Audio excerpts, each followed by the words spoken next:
Hey guys, Mike from Lunch Money Comics here, and this is my very first YouTube community tag video. Basically, these tag videos were something going on way back in the late 20-teens where a YouTube community would challenge each other to make a video on a similar topic. And you'd make that video, and then you would tag 3 other people in that community to make something similar. And in that way, you get the whole community to sort of collaborate and work on something similar while also drawing attention to one another and raising the profile of everybody. I think they're a great idea, and Alex the Comic Hoarder and the ComicHaulics Channel decided to revive this old tradition and do this for the comic book YouTube community. And the topic they picked is your top 5 comic book keys in your collection. Now, that can be interpreted any way you want, and trust me, I'm interpreting it very differently and very loosely. It's also a competition, so if you get tagged to do this, you make your video, you let Alex know, he puts you on the playlist, and as long as you've done it before April 15th and you're subscribed both to Alex the Comic Hoarder and the ComicHaulics Channel, there is some sort of giveaway. Not exactly sure on all the details there, but it sounds pretty cool. So, before I talk about who I'm tagging and about the books I'm going to show off, I need to give a quick thank you to Alex the Comic Hoarder. In fact, I have to thank him 3 times. One, thank you for thinking of me and for tagging me. This is really cool. I'm happy to participate in this awesome event, but also just being a part of the comic book community is a really cool thing. I'm a new YouTuber, and it was really cool of you to call me out. Second, I'm not sure I've said this on my channel in the past, and if I have not said it enough. Alex the Comic Hoarder was one of my biggest inspirations for starting a YouTube channel. It's true. He was one of the first YouTubers I started watching in regards to comic books, and I immediately gravitated towards his style. And I think what really appealed to me about him was that he has sort of a very everyman quality about him, and that's not a criticism at all. That's absolutely a compliment. You know, whether he's talking about a big, expensive key comic book or, you know, something out of a dollar bin, he talks about them with the same amount of reverence. He made comic book collecting seem very tangible and very relatable. You know, and we're similar in age. We both are dads, and, you know, in that regard, I related to him immediately. You know, my style of collecting, I felt like I had something to say. He gave me the courage to start a YouTube channel. My third thank you from Alex is that once my YouTube channel did start, which really wasn't that long ago, it was in August of last year, on like 2 weeks into my whole channel, he gave me a shout out on his channel. And when that happened, my channel sort of blew up. Tons of people came to my channel. I got a lot of attention. I got lots of subscribers, and the rest is history. And I thank some or all of that on Alex. So Alex, I'm not sure I've ever said this to you directly, but you're a huge inspiration for me. I love your stuff. I love all the work you've done, and I really appreciate you drawing attention to my channel. You're the best. I hope to meet you in person one day. So if you're watching me right now, I'm pretty sure you know who Alex the Comic Hoarder is, and if you don't, what are you doing here? Stop watching this video, go over to his channel, make sure you subscribe to him. He's an absolute gift to the community. You will not be disappointed with his content. And while you're out, make sure you subscribe to the ComicHaulics Channel. Again, as a father who likes comic books, it's great to see young parents who are also into comic books. They have fantastic content. I really like their stuff. All that being said, let me talk about who I'm tagging. So there are so many great YouTube comic content creators. I had a really difficult time picking just 3, but the first person I'm going to tag is actually 2 people. I am tagging JP and Rohan of the Absolute Game of Nerds podcast. They're part of the Absolute Geek podcast, which essentially is a collection of lots of different shows where they talk about everything nerdy under the sun, and they are not only on YouTube, but they're also on iTunes. And these 2 guys, JP and Rohan, have a fantastic show all about comic books. I was very fortunate to have done an interview with them a little while back. I'll make sure to put a link to it right up here. And it was supposed to be a quick interview. It ended up being an hour and a half because we were just having such a great time talking about everything to do with comic books. We all kind of like the same comic books. We're roughly the same age, have a lot of the same, you know, backstories about how we got into comic books. We had an absolute fantastic time, and these 2 guys, I still talk to all the time on social media. You know, we share books with one another. Just great guys, and I'm really excited to see which books they would put on their list. You guys can choose to do it together or do it separately, and I know for a fact that both of these guys have some pretty fantastic books they got recently. I wonder if some of those would be on their list. The second person I'm going to tag is Dave from Marc Spector Comics. Dave is another fellow New England comic book YouTuber. He's based out of Rhode Island, and he's been doing YouTube far longer than me, and he knows way more about comic books than I ever will. And whenever I watch his content, he picks very interesting books. I mean, he has very good taste, but he picks a lot of like deep takes, interesting things, and I'm always learning something from him. And I had the absolute privilege of getting to meet him a few months ago at a comic book show. I'll make sure to put a link to that video up here as well. We just had a great time talking about comic books, YouTube, life, family, and all of that. So head on over to his channel. If you haven't seen him already, he absolutely deserves your sub. You will not be disappointed. So for my third choice, I want to call out a new comic book YouTuber. Similar to how Alex helped me out early in my channel's infancy by drawing attention to me, well, I want to pay that forward and do the same thing for another comic book YouTuber. I mean, that's sort of the idea of these tag videos anyways. So I am going to call out Brandon from M.O.N Comics. Brandon is a new YouTuber. M.O.N Comics is M.O.N Comics. It stands for Middle of Nowhere because he lives in the middle of nowhere in upstate New York, not really near many comic book type places. He's also a big fan of like monster comic books and Man-Thing, so that's where the M.O.N comes from. And my connection with Brandon is pretty interesting actually. So he was watching my channel and saw that I mentioned Comic Spa. I mention Comic Spa all the time. It's a pressing and cleaning company owned by my friend Jeff. And, I speak very highly of him on my channel. He does all the work on my books. I even did a video just on the work he does. So this person, Brandon, saw that video, decided to contact Jeff, and started sending him books to work on. And in that process was also talking to Jeff quite a bit about Lunch Money Comics. And through that process, Brandon said how he was sort of inspired to start his own channel. I don't want to speak for him, but I think he's mentioned that it was sort of the final impetus for him to start his own channel. And that's what he did. So I absolutely want to thank him for, watching my channel. I'm very happy to have played some small part in that. But I also want to point this out to Alex the Comic Hoarder. It's funny, if I was influenced by Alex and someone was influenced by me, that sort of makes Alex like the grandfather of this channel. And Brandon's not the only one. Several people have contacted me over like the couple of months since my channel's been around, asking me advice on like how to start a channel or what they would do. And several of them have started a channel as well. I don't want to confuse everybody by, mentioning them all right now in the tagging portion, but I'll make sure to put a link down to a lot of these guys down in the description. It's very humbling and flattering to know that, this comic book community can sort of inspire one another to start this content. I think it's really cool that I was inspired by Alex and Brandon was inspired by me. So if you guys haven't checked out M.O.N Comics, please do so. I love his screen presence. I love the way he talks. He has a fantastic voice and he has awesome comic books. I absolutely love his style. Make sure you give him your attention and let him know that I sent you. All right, so let's get to the good stuff and talk about the comic books I chose as my top 5 comic book keys. Now, as Alex put it, you can interpret that however you want. You can pick your top 5 favorite books, your most expensive books, your rarest books, whatever it may be. But for my part, what I didn't want to do is pick like my top 5 like most expensive books. Anyone who's watched my channel knows I look for comic books in strange and unusual places. And that's because I grew up as a poor kid. I was scrounging around for change, trying to build a comic book collection really cheap. I still collect that way to this day, looking at flea markets and yard sales. So, yes, I could show you my top 5 books, or you can just look behind me. I just don't think it's that interesting to talk about, and other people have much better books than me. Go watch all these other people that we're tagging. I'm sure they have better books.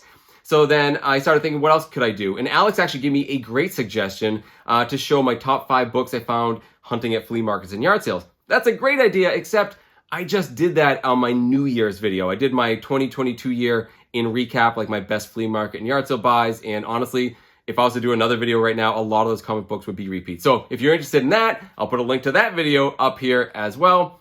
So I was really kind of puzzled about it. I was actually talking to Jeff from Comic Spa on the phone yesterday about this whole idea. And he said, yeah, don't show your big books. He said, show the books that are most personal to you. That's sort of my thing. And other people have commented in my videos, they want to see like my most personal comic books. I thought that was a great idea. So the 5 comic books I picked, 4 of them are ridiculous. These are not expensive keys at all, but they have a very good and personal story to me. And then the last one is a big book. I couldn't avoid it, and you will see why. So the first key comic book I want to talk about is ridiculous. I can't believe I'm talking about this first, but it'll make sense once I tell you the story. It is this, SpiderMan 2099 #1 from 1992. Of course, this is the first appearance of Miguel O'Hara, aka Spider-Man 2099. Although he did make a preview appearance, I think, in Amazing Spider-Man 365, that cool black hologram cover. Why on earth would this be on my list of top 5 favorite keys? Well, I've mentioned it in the past. The reason my channel is called Lunch Money Comics is because I was really poor as a kid, and I hated asking my parents for money, and the only way I could buy comic books was to basically eat less lunch every day and save up all those nickels, dimes, quarters so that at the end of the week, I'd have enough money to buy a comic book. I'd ride my bike to my local comic book store, which at the time was Federation Comics in Danvers, Massachusetts. No idea what happened to those guys, but I would go and buy 1 or 2 books, ride my bike home, and read it with kid gloves.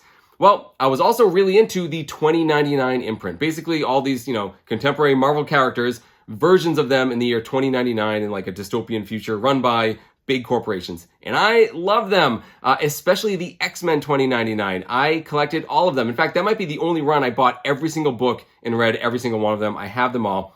But the big thing with this whole series, this imprint, was that every first issue had the same foil border, but in a different color. So like Hulk 2099 had a green one, Ghost Rider kind of had a black one, Punisher a dark blue, Doom had a silver one, and I had all of them except for this one. And this is because I started collecting these after this came out. I always wanted it, but could never find it. Well, I was at my local comic book store going through some back issues, and there it was. Problem? It had a sticker price of $5, which to me at the time might as well have been $50. I didn't have the money, so what I did was I put this book in the back of the box. I hid it, rode my bike home, tried finding cash everywhere, everything, nickels, dimes, quarters, everywhere I could look under couch cushions. Still didn't have enough, and this is actually true. I lived next to a playground where they had baseball games and stuff going on all the time. I went over there and started going through the trash cans to find aluminum cans. And then I rode my bike to the Redemption Center and I turned in enough cans to get the last 65 cents I needed. Rode my bike back to the comic book store and bought this book. So that was the first time I can remember in my life having a collecting goal, which was to collect all of those first issues. And to me, that $5 was so much money, but I worked hard to get it, got it that same day. I remember being nervous that someone else was going to find it, and I bought this book. A couple of the remarkable things about this book, guys. One, it's a newsstand, and I found it at a comic book store. I'm not sure what the deal is there, but this is also an incredible shape. It's perfect, which is even more miraculous that I rode home with it in a bag dangling from my handlebars, and I did read this book. It's in fantastic shape. It has not left this poly bag in 30 years. It's a little wrinkly, but still super excited to have picked this book up. And when I look at this book, guys, 30 years later, I get the exact same feeling. I don't care if this book isn't worth much. It feels like a monumental achievement to me. And that is why this book, because it reminds me of that specific day in my childhood, has to be one of the books on my top 5 keys. So while Spider-Man 2099 reminds me of being a kid, this next comic book is one that made me a man. This is Daredevil number 181. It's from 1982, written, of course, by Frank Miller, art by Frank Miller and Klaus Janson. And the key distinction here is that it is the death of Elektra at Bullseye's hands. Now, as I was getting older, I started getting into Daredevil, and I had lots of friends telling me, you gotta read the Frank Miller run. It's the only thing you have to read. And I knew this was one of the most famous comic books, and I was able to scrounge up some money and buy this comic book. And this is a very adult comic book. And I remember, honestly, at first, I didn't love Frank Miller's art. It was a little too dark and gritty for me. I was used to reading more fun comic books, and I thought, man, this is some heavy stuff. But the more I read it, the more I enjoyed it because it was so much more mature. This book is highlighted by 2 huge fights, Bullseye fighting Elektra and then Bullseye fighting Daredevil. But a lot more is happening in here. Bullseye escapes from prison. Basically he finds out, or he thinks he knows who Daredevil really is, and decides to go after Elektra. And they have this huge multi-page fight. And I got to appreciate as I got older how good Frank Miller is, because these are 2-dimensional characters. They're fighting on a flat page, but the way he draws it, panel to panel, you get the sense of motion that these people are locked in a brutal fight to the death. I mean, the drama's high, the stakes couldn't be higher, and the outcome is absolutely brutal. Elektra is killed. She dies in Matt Murdock's arms. And then Daredevil goes after Bullseye to seek revenge. And it's another fantastic fight that basically culminates in Daredevil crippling Bullseye. And here's the thing, guys. Bullseye is unquestionably one of the most evil bad guys in all of comic books. He is unrepentantly evil, and you hate him in this comic book. So it is so satisfying to watch Daredevil kick his butt at the end of this book. So it's an emotional roller coaster. It's fantastic. I kept reading it over and over again. I love this comic book, and that is why this book has to be on my list of top 5 keys. If you haven't read this book, absolutely do yourself a favor. Go get it. It's not that expensive, and it's a fantastic book to add to your collection. There you go, guys. Daredevil number 181, The Death of Elektra. So for this next book, anyone who watches my channel knows I'm a huge X-Men fan. They are by far my favorite comic book property. And of course, growing up in the early 90s, I love the Jim Lee run, and I love the animated series. The problem is my favorite X-Men character, my favorite comic book character of all time, period, is Nightcrawler, and he does not show up on either iteration of those X-Men teams. For that reason, I liked the older X-Men books more. The problem is, like I said, I was poor and I couldn't afford them. But what I could afford was the classic X-Men stories. Basically, these were retellings of older books, similar to like what they did with Marvel Tales and the old Spider-Man books. And I had one comic book I valued over all others. It was Classic X-Men number 44 from 1990. And it was a retelling of issue number 138, which I'll talk about in a second. I tried finding this Classic X-Men book in my childhood long box.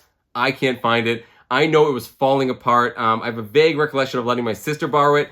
Needless to say, it's not there, but that's okay because as I started getting older, I ended up buying the actual original one it's based on, and here it is.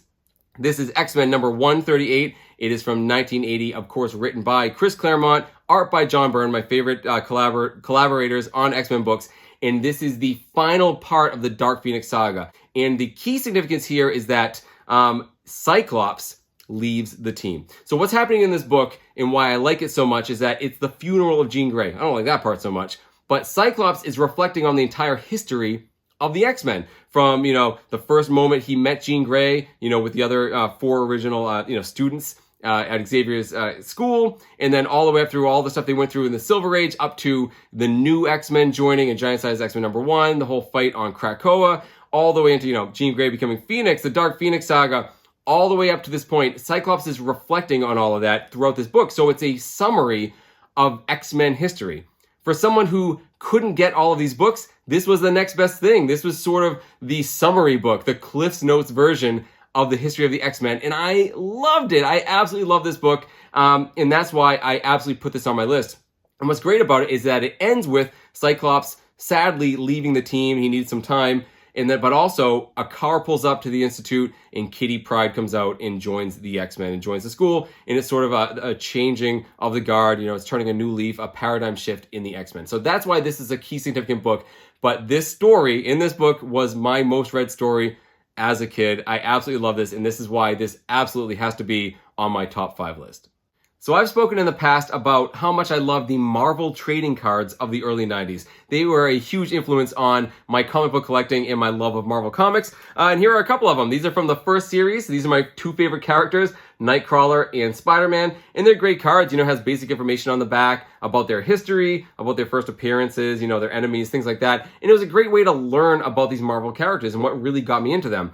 But of all of these series of cards, my favorite one was the second series. And you see him here. And the reason why I like this one so much is that, yes, it has a lot of that same information on the back, but more importantly, it has stats. So this is really cool for a kid who's learning about characters. We have stats here for strength, speed, agility, stamina, durability, and intelligence, rated from a 1 to a 7. And the set even provided these cool power rankings cards, so you knew what those values meant.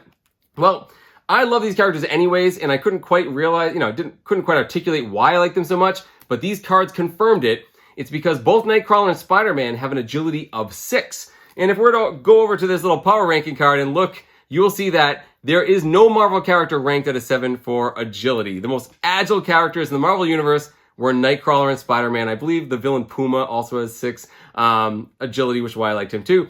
But that confirmed why I like these characters so much, because when I was a kid, I was kind of a scrawny, scrappy kid, and the only sort of physical attribute I had was I was quick. I was very fast. I like to climb. I like to do somersaults. That was what I thought was really cool, and I love the idea of superheroes that were fast, that you couldn't catch, that could outwit their foes just with speed and agility. So I've always loved these characters, and I would daydream as a kid, like, what would happen if these two guys fought each other, Spider-Man's clearly stronger, but Nightcrawler, can teleport. Oh, but Spider-Man has his 6th sense, so would he know Nightcrawler was teleporting behind him? I would just have these daydreams. You guys know these matchups that we kind of play in our mind. What would happen? Well, then I found out that this comic book existed, and I had to get it. This is the Amazing Spider-Man number 161. It's from 1976. Awesome cover art by Gil Kane and John Romita. And this is the first meetup between Spider-Man and Nightcrawler. I believe it's Spider-Man, maybe his first matchup with any of the new X-Men. Also, the Punisher is in this, and this is also a key significance that it is the first cameo appearance of the villain Jigsaw. He shows up like in a silhouette, and he's the bad guy of this issue and the next one. What's going on here? I believe this is at Coney Island in New York. Basically, just like when Spider-Man fights any good guy, it's always like miscommunication. It's always someone mistakes someone as a villain. But here we have my actual childhood daydream that stemmed from these cards in an actual comic book. I ended up getting this comic book for like $10 at the time, which seemed like a ton of money, but I was super happy I got it. And I think at the time, it was like one of the oldest comic books I owned, at least superhero comic books I owned. It seemed so old to me in 1976, and now that makes me laugh. But there it is, guys. Amazing Spider-Man number 161. I have this. I have the next issue. As a Spider-Man and a Nightcrawler lover, this was one of my favorite books as a teenager, and I'm very happy to put this on my list and hopefully point it out to some of you who didn't know this comic book existed. Awesome. Okay, guys. So for my last book, I really didn't want to pick something expensive. I wanted to pick another deep cut, a key comic that not many people have heard of, and certainly one that doesn't cost a lot of money. But the more I thought about it, I realized there's only one book I can put in my top 5 in terms of importance to me. And unfortunately, it is an expensive book, and I got to do it. You knew it was coming. Here it is. It is Giant Size X-Men number 1. I feel especially bad about this because the ComicHaulics also chose GSX number 1 in their top 5.